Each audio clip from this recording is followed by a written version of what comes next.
Alrighty, for the second half of this module, you'll be learning about legal or forensic psychology. So forensic psychology is sort of the technical term, just like, forensic chemistry is the study of chemistry as it applies to the law, etc. So, but it's essentially how psychologists are involved within the legal system. And I teach a whole class on this. It's actually available online through Virginia Wesleyan. So if you're very interested in this, there's certainly a possibility to take that course.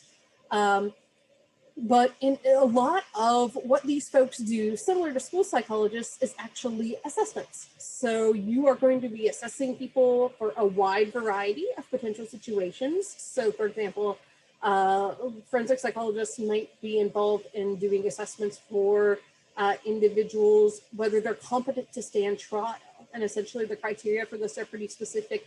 Can they understand what the court process is like, right? If they can't, then they need to be remediated until they can. It's not that they get off the hook, it's that you bring them up to speed. And the reason for this is that we believe in a fair trial process, and it can't be fair if you don't understand what's going on.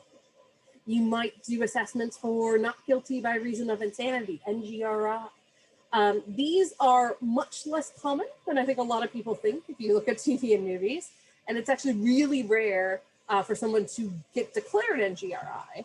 And even if you do, that doesn't mean you'll go scot-free. So for example, John Hinckley Jr., who shot President Reagan back in the 80s, he was committed to a federal mental health facility. So he didn't go to prison, but he went to there, and he just got out, I want to say like 2014, 2015. He actually lives now in Williamsburg with his mother. So it's not like all of a sudden you're just like allowed to walk free. There's just a different level of care that you get. A lot of forensic psychologists may be involved in civil suits. So they might assess to see what psychological damages you may have suffered as the result of something. They might assess to see what neuropsychological damages you have. So you have an ethics article about neuropsychology in this subfield.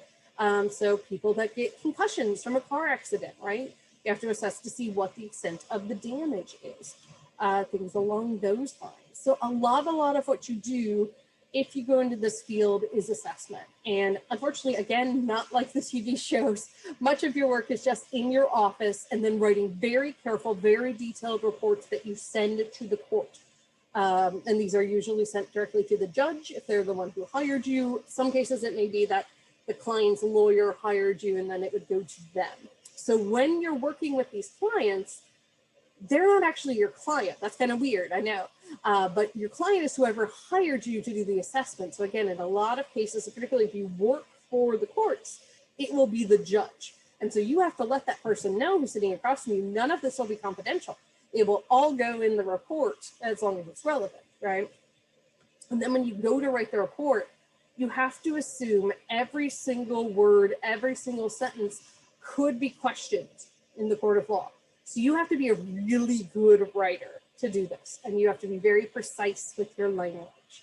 I job shadowed someone who was a forensic psychologist once, and she said that she went to court maybe once every 6 months, and generally the judge just sort of read her report, took it at first value. So you want to make sure you don't have to explain anything out loud, that the judge can understand it, that everyone can understand it just based on what you write. Other ways psychologists can be involved in the legal system include being consultants for things like jury selection.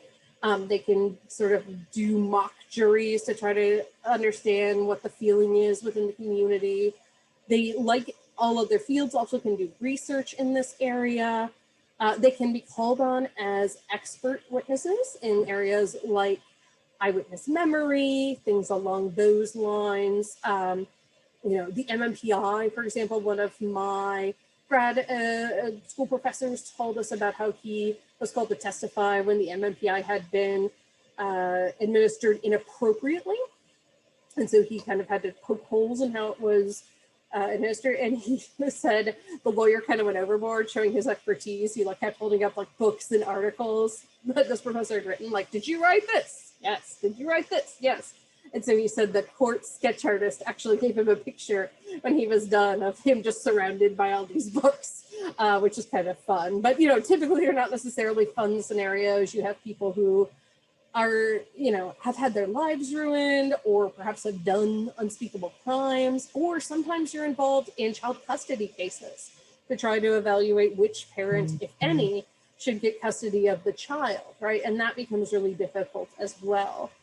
The other places that psychologists can be involved is they can be involved in initial employment evaluations for people who are going to go into things like law enforcement, firefighters, things along those lines. Essentially, you don't want people in those jobs who already have a propensity towards violence, things along those lines. So there's screening that's done at that point to make it legal. The person is conditionally hired and then evaluated.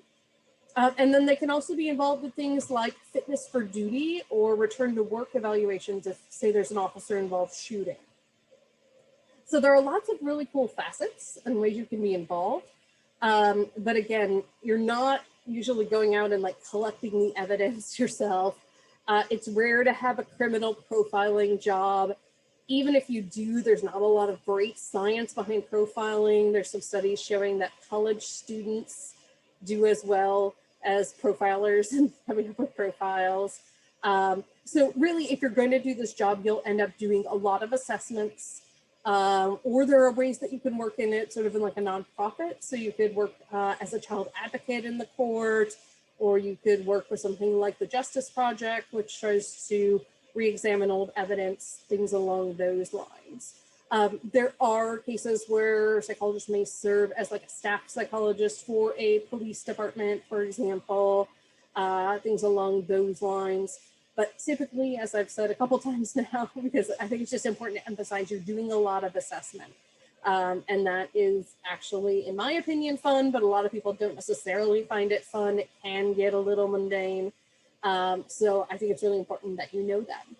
But check out the videos, check out the links, do your readings, and see what you think about the field of forensic psychology, and if that's something that you would like to go into.